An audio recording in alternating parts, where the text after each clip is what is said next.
히브리서 8장 1절부터 13절까지 말씀입니다. 히브리서 8장 1절로 13절.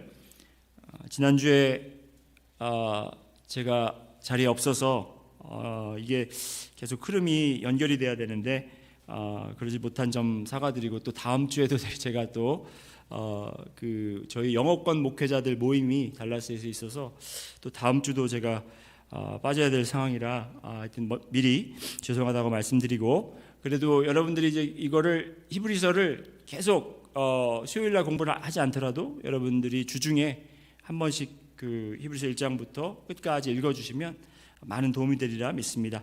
히브리서 8장 1절부터 13절까지 우리 함께 읽습니다. 지금 우리가 하는 말의 요점은 이러한: 대제사장이 우리에게 있다는 것이라. 그는 하늘에서 지극히 크신 이의 보좌 우편에 앉으셨으니 성소와 참 장막에서 섬기는 이시라. 이 장막은 주께서 세우신 것이요 사람이 세운 것이 아니니라. 대제사장마다 예물과 제사드림을 위하여 세운 자니 그러므로 그도 무엇인가 드릴 것이 있어야 할지니라. 예수께서 만일 땅에 계셨더라면 제사장이 되지 아니하셨을 것이니 이는 율법을 따라 예물을 드리는 제사장이 있음이라. 그들이 섬기는 것은 하늘에 있는 것의 모형과 그림자라. 모세가 장막을 지으려 할 때에 지시하심을 얻음과 같으니 이르시되 삼가 모든 것을 산에서 내게 보이던 본을 따라 지으라 하셨느니라. 그러나 이제 그는 더 아름다운 직분을 얻으셨으니 그는 더 좋은 약속으로 세우신 더 좋은 언약의 중보자시라. 저 첫 언약이 무음하였더라면 둘째 것을 요구할 일이 없었으려니와 그들의 잘못을 지적하여 말씀하시되 주께서 이르시되 볼지어다 날이 이르리니 내가 이스라엘 집과 유다 집과 더불어 새 언약을 맺으리라. 또 주께서 이르시기를 이 언약은 내가 그들의 열조의 손을 잡고 애굽 땅에서 인도하여 내던 날에 그들과 맺은 언약과 같지 아니하도다. 그들은 내 언약 안에 머물러 있지 아니하므로 내가 그들을 돌보지 아니하였노라. 또 주께서 이르시되 그날 후에 내가 이스라엘 집과 맺을 언약은 이것이니 내 법을 그들의 생각에 두고 그들의 마음에 이것을 기록하리라. 나는 그들에게 하나님이 되고 그들은 내게 백성이 되리라. 또 각각 자기 나라 사람과 각각 자기 형제를 가르쳐 이르기를 주를 알라 하지 아니할 것은 그들이 작은 자로부터 큰 자까지 다 나를 알미라. 내가 그들의 불의를 긍휼히 여기고 그들의 죄를 다시 기억하지 아니하리라 하셨느니라. 새 언약이라 말씀하셨음에 첫 것은 낡아지게 하신 것이니 낡아지고 쇠하는 것은 없어져 가는 것이니라. 아멘. 아멘. 자, 이제 여러분 1절 말씀을 보시면 오늘 말씀, 여러분과 나눌 말씀의 제목은 더 나은 언약이라는 제목입니다. 더 나은 언약. 따라해 보실까요? 더 나은 언약. 오늘 말씀 1절에 보면 지금 우리가 하는 말의 요점은 하고 이렇게 소개가 됩니다. 여러분, 요점이 뭐죠? 요점이 뭐예요?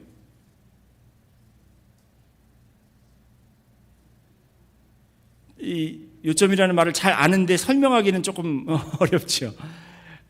중요한 포인트라는 거죠. 그러니까 중요한, 잊지 말아야 되는 것, 이 말씀의 중심이 되는 것, 이 말씀을 간단하게 요약해서 정리해서 그 포인트만 얘기한다면, 주제만 얘기한다면 이제 이런 거죠. 그래서 1장부터 7장까지 이렇게 장애하게 설명을 했습니다. 신학적인 용어를 사용해 가면서 구약 이걸 설명하면서 이제 8장에 들어와서 지금 우리가 하는 말의 요점은 이러하니 이렇게 얘기합니다.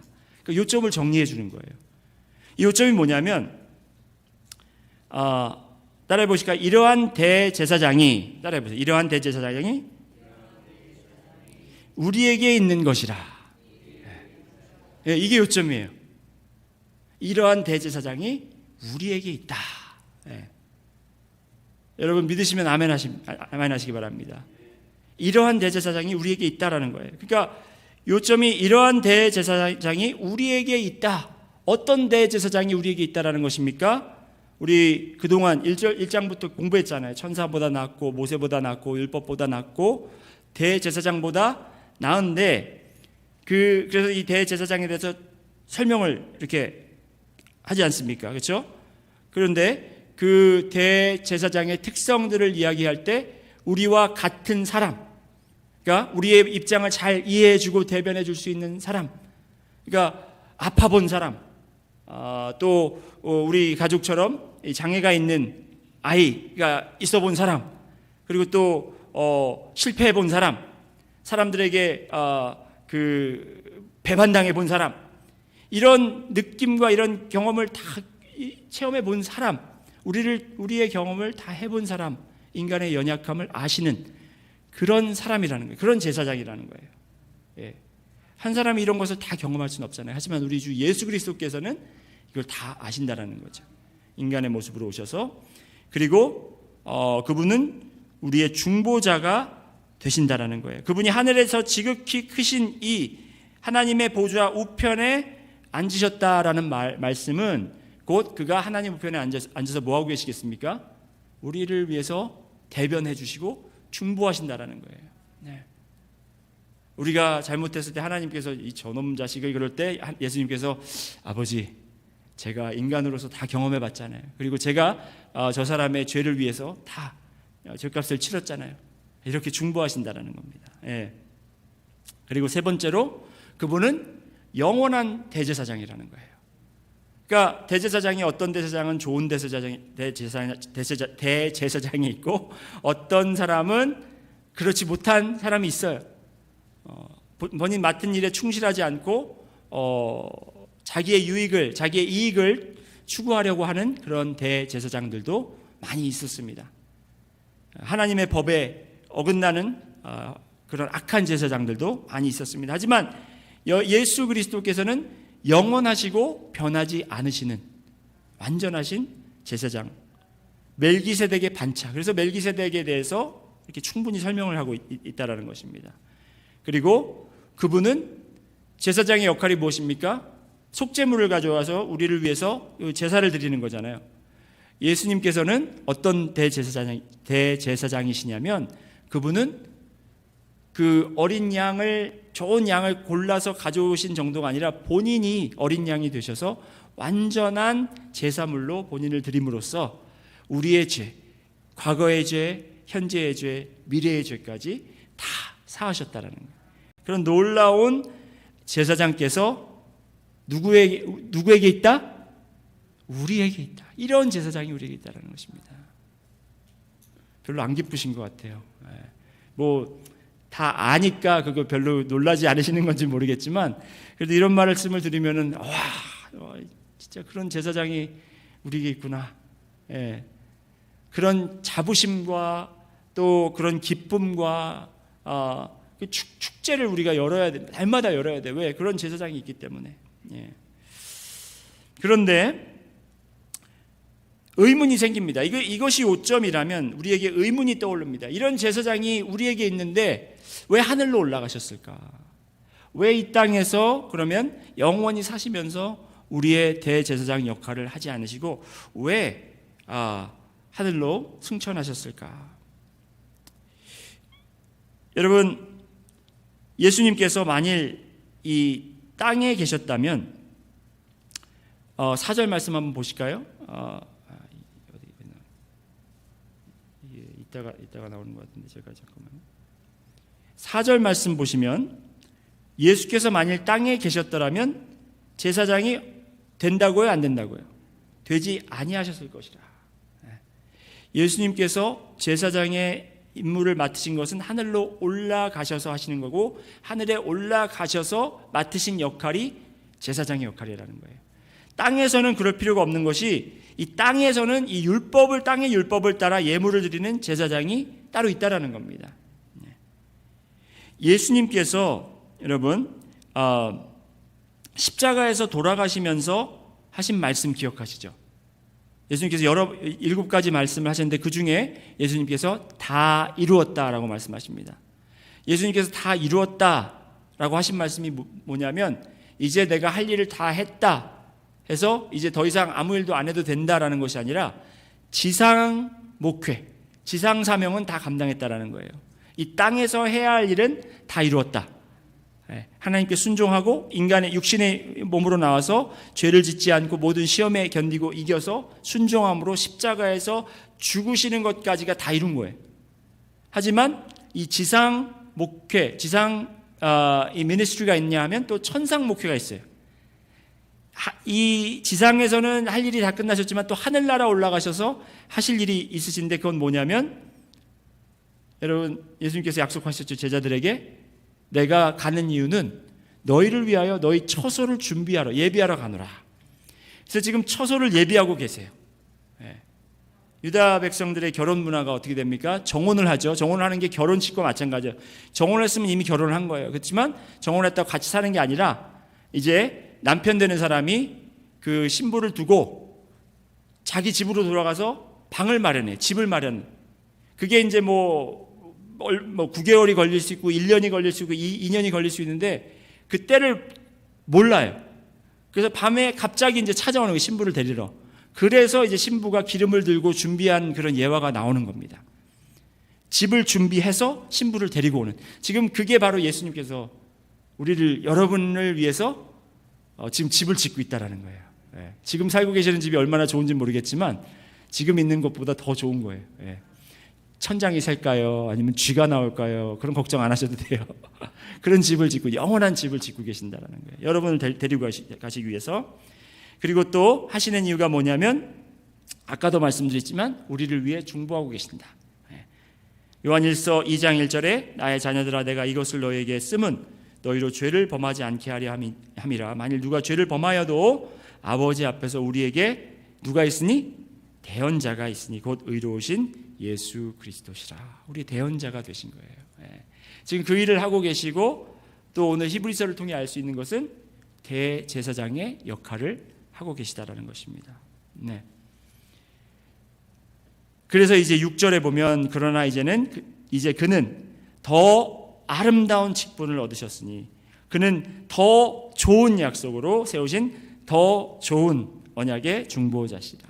그래서 이 땅에 계시지 않은 이유가 뭐냐면 우리의 제사장으로 계시지 않는 이유는 뭐냐면 천국에서 더 아름다운 직분 그리고 더 좋은 약속 더 좋은 언약의 중보자로서 지금 사역을 하고 계신데 이 더 좋다라는 게 예수님한테 좋은 걸까요? 아니면 우리에게 더 좋은 걸까요?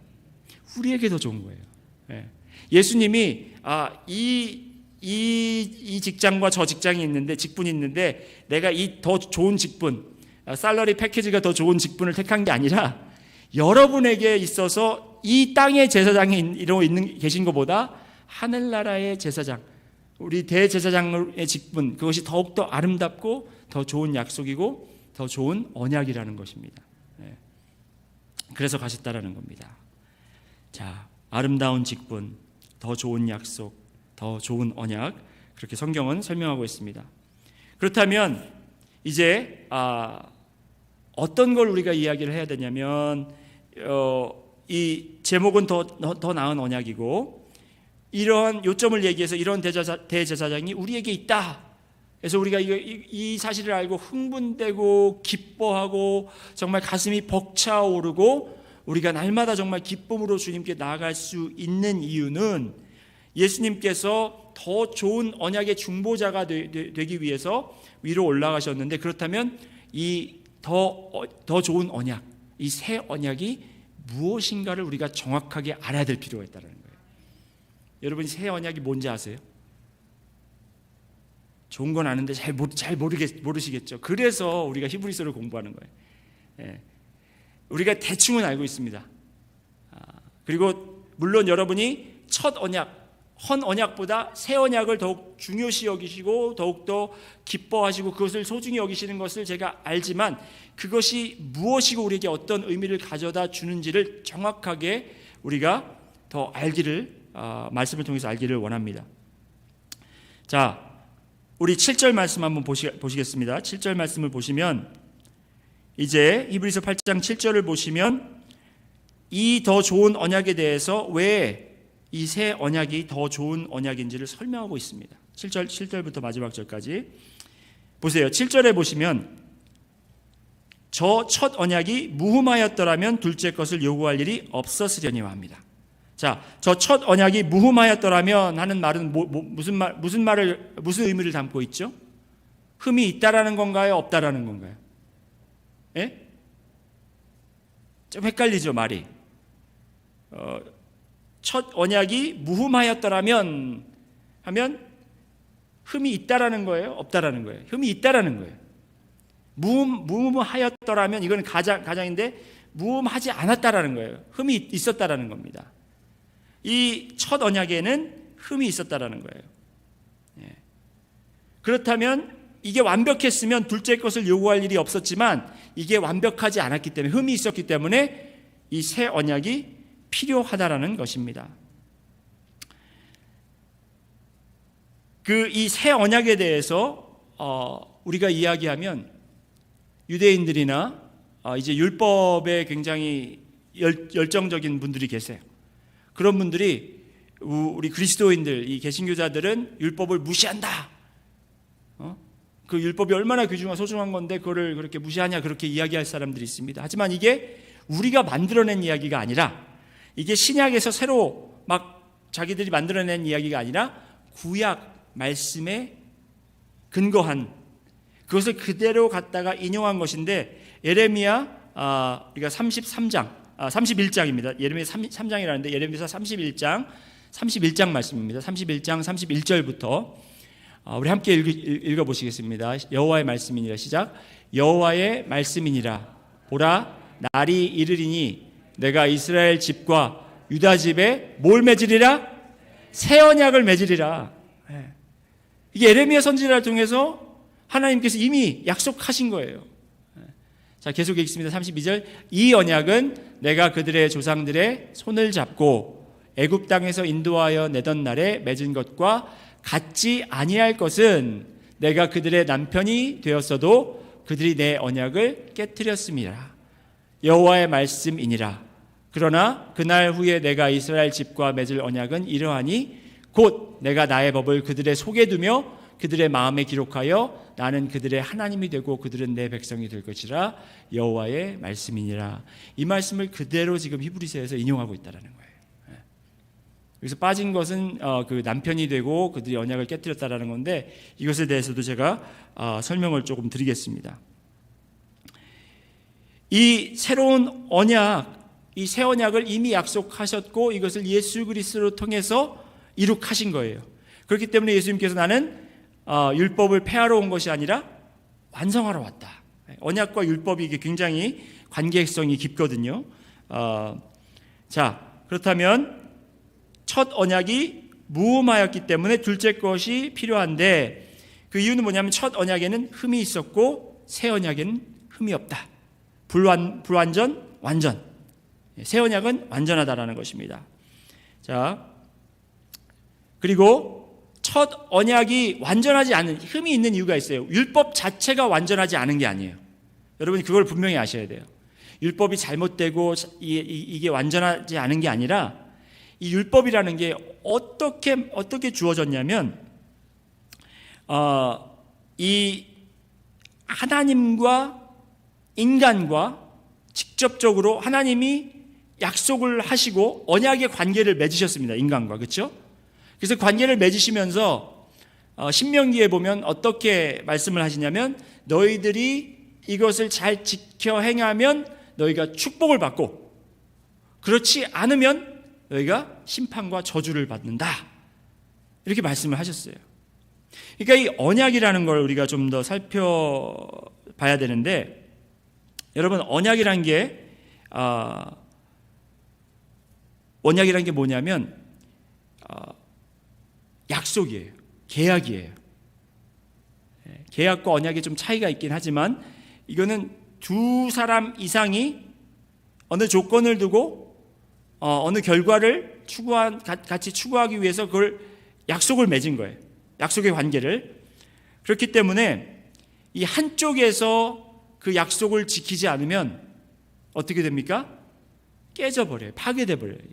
계약이 파괴돼 버린다는 거예요. 그것만이 아니라 이것을 지키지 않으면 거기에 대한 대가를 치러야 됩니다. 그래서 하나님과 인간과의 약속, 하나님은 완전하신 분이에요. 인간은 어떻죠? 완전한가요? 완전하지 않습니다. 그렇기 때문에 흠이 있는 거예요. 인간이 완전하지 않기 때문에 흠이 생긴 거예요.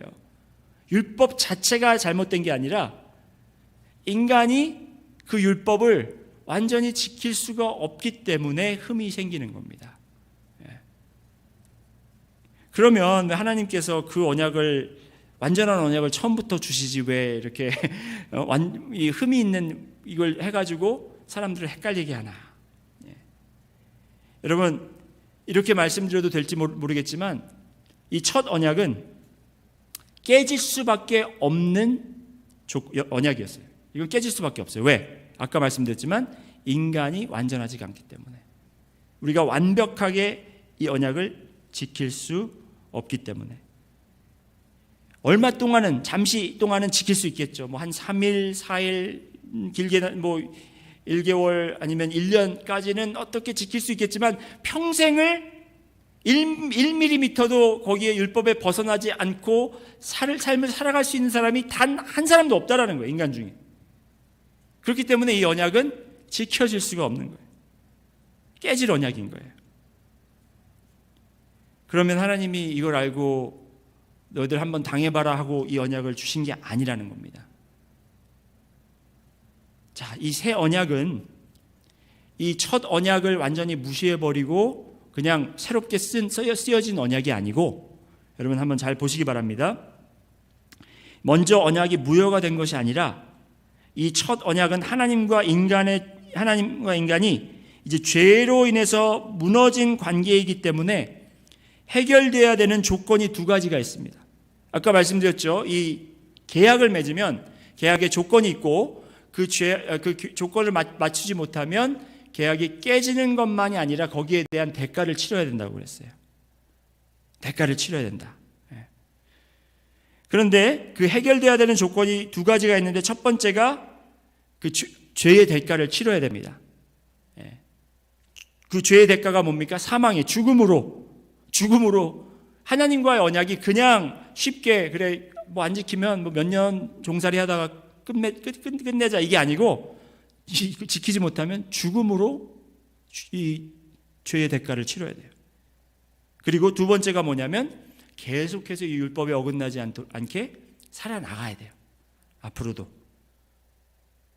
그래서 이 새 언약은 어떻게 완성이 됐냐 하면 인간이신 예수 그리스도가 이 흠이 있는 인간처럼 이 언약을 지키지 못하고 이 죄값을 치르지 못한 게 아니라 완벽하시고 영원하시고 인간 되신 주님께서 인간이시고 하나님이 되신 예수님께서 이것의 죄의 값을 죽음으로, 십자가의 죽음으로 다 치르시고, 그렇죠? 다 갚으시고, 그리고 또 본인의 삶의 완전한 순종으로 죄에서 벗어나지 않은 의로운 삶을 삶으로써 이 새로운 언약이 성립된 것이에요. 이제 이해가 되시죠, 여러분? 첫 언약이 있고 새 언약이 있는데, 첫 언약은 인간과 하나님 이 둘만 맺어졌기 때문에 인간이 절대로 이걸 할 수가 없어요. 그렇지만 새 언약에서는 인간 대신 예수님이 거기서 중간에 끼셔서 이걸 다 계약 조건을 다 이루셨다라는 거예요. 그래서 그걸 이루셨기 때문에 그 계약의 모든 베네핏, 모든 축복을 누가 받느냐? 우리가 받고 있는 거예요, 지금. 예. 아직도 안 기뻐하시는 것 같아요. 속으로 많이 기뻐하시는 걸 제가 알고 있습니다. 저도 너무 기쁘거든요. 제가 해결할 수 없는 거였어요. 우리 훌륭하신 김효셉 목사님도 해결할 수 없어요. 오직 예수 그리스도만이 해결하실 수 있는 거였어요. 그분께서 하셨기 때문에 우리가 이 새 언약 속에 살고 있다는 것입니다. 한번 보시겠습니다. 9절부터. 그래서 이 언약을 믿고 받아들이고 그런 자들에게는 첫 언약과 율법 아래 거하게 하지 않으시고 이 새로운 언약, 더 나은 언약을 맺으셔서 그 새로운 언약 아래 두신다라는 것인데 9절 10절 한번 보시겠습니다. 또 주께서 이르시기를 이 언약은 내가 그들의 열조의 손을 잡고 애굽 땅에서 인도하여 내던 날에 그들과 맺은 언약과 어떻다고요? 같지 아니하도다. 그들은 내 언약 안에 머물러 있지 아니하므로 내가 그들을 돌보지 아니하였노라. 또 주께서 이르시되 그날 후에 내가 이스라엘 집과 맺을 언약은 이것이니 내 법을 그들의 생각에 두고 그들의 마음에 이것을 기록하리라. 나는 그들에게 하나님이 되고 그들은 내게 백성이 되리라. 자, 이걸 읽었는데 그리고 새 언약이 좋다라는 것도 알았는데 확 와닿지는 않아요. 이게 도대체 무슨 뜻인가? 새 언약 아래 거한다라는 게 도대체 나에게 어떤 의미를 가져다 주는가? 말씀을 잘 보시면 우리가 10절 끝부분을 한번 보시겠습니다. 10절에 어떻게 되냐면 나의 법을 그들의 어디에 두고? 생각에 두고 어디에 기록하리라? 마음에 기록하리라. 제가 이 말씀을 계속해서 이제 묵상하면서 이걸 어떻게 풀어야 될까? 이 말씀의 뜻이 무엇일까? 물론 뭐 간단하게 설명드리면 성령님께서 우리 안에 거하셔서 성령님이 말씀이 되시고 살아계신 우리를 인도하신다 이렇게 생각해도 괜찮습니다. 거기에 뭐 하자가 없는데 뭐 새로운 것을 제가 찾으려고 하는 게 아니라 이 말씀을 더 깊이 이 피부에 와닿도록 저는 좀 이 말씀을 좀 느끼고 싶어요. 그래서 더 제가 기도하면서 이 말씀을 주님 저게 좀 깨닫는 지혜를 주시옵소서 하고 한참을 생각해 봤는데 첫 번째 생각난 건 이거예요. 첫 번째 생각난 것은 법을 생각에 두고 마음에 기록한다라는 것이 무슨 뜻이고 이 새 언약과 첫 언약의 차이는 무엇인가 했을 때 여러분 모세가 시내산에서 받은 계명은 어디에 기록되었습니까? 십계명이 어디에 기록됐어요? 돌판에. 그렇죠? 돌판에 기록됐어요. 돌판에 새겨졌습니다. 그 처음 계명이 새겨진 그 돌판은 어떻게 됐죠? 깨졌어요. 누가 깼어요? 모세가 깼습니다. 왜? 내려와 보니까 금송아지를 만들어서 절하고 거기서 예배드리고 여기서 숭배하고 있으니까 홧김에 그걸 던져버렸다는 거예요. 깨져버렸어요. 그래서 다시 올라가고 다시 그거를 받아 적어야 됐어요. 이번에는 본인이 스스로 그 돌판에다 새겼어야 됐습니다. 하나님 말씀하시는 거를. 자, 돌판에 새겨진 건 그렇게 깨질 수가 있습니다. 마음에 새긴 거는 깨질 수가 없어요. 마음에 새긴 걸 누가 와서 깨겠어요? 못 깨요. 그건 우리 마음에 새겨졌기 때문에 철저한 보호를 받고 있다는 거예요. 그래서 하나님의 법이 언약이 누구에게도 빼앗길 수 없고 깨뜨릴 수도 없는 그 언약이 우리의 생각과 우리의 마음에 기록되었다는 것입니다. 여러분 마음에 기록되어 있습니다. 더 정확한 이해를 하려면 이제 말씀에 기록된 것에 근거로 해석을 해야 되는데 9절 말씀 한번 다시 보실까요? 9절에 보시면 여기 보세요. 이제 9절과 12절의 말씀이 이제 비교가 됩니다. 첫 언약과 이 새 언약의 차이가 여기서 나타나는데 보시면 9절에 또 주께서 이르시기를 이 언약은 내가 그들의 열조의 손을 잡고 애굽 땅에서 인도하여 내던 날에 그들과 맺은 언약과 같지 아니하다.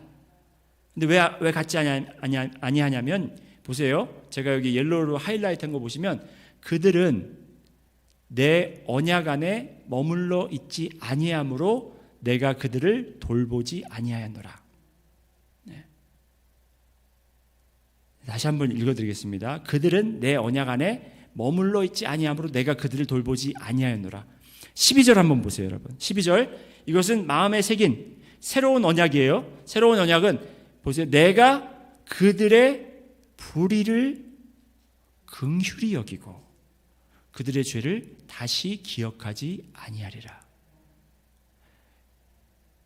여러분 이 첫 번째 언약과 새 언약의 차이는 여기에 있습니다. 새 언약이 이제 우리의 마음에 새겨졌으니까, 이제 마음에 새겼으니까 이제 나는 더 언약을 잘 지키고, 더 하나님 말씀을 잘 지키고, 율법을 잘 지키고, 내 마음의 말씀을 받아들여서 내가 더 말씀대로 순종하며 살고, 이렇게 생각하시는 분들이 많은데, 그게 차이가 아니에요. 그게 차이가 아니고, 뭐가 차이냐면, 보세요. 9절과 12절, 똑같이 지금 언약 안에 머물러 있지 않은 거예요. 둘 다, 첫 번째 보면 내 언약 안에 머물러 있지 아니함으로 했고, 두 번째 보면 그들의 불의가 뭐예요? 불의가 뭡니까? 율법을 지키지 않는 거예요. 그 언약 안에 머물지 않는 거예요. 그런데 차이는 뭐냐면 하나님이 첫 계명에는, 첫 언약에서는 그렇기 때문에 돌보지 않았어요. 그들에게 돌아섰어요. 하나님께서. 그렇지만 두 번째는 뭐예요? 새 언약은 그래도 그들을 긍휼히 여기고 그들의 죄를 다시 기억하지 아니하리라 하셨다라는 겁니다.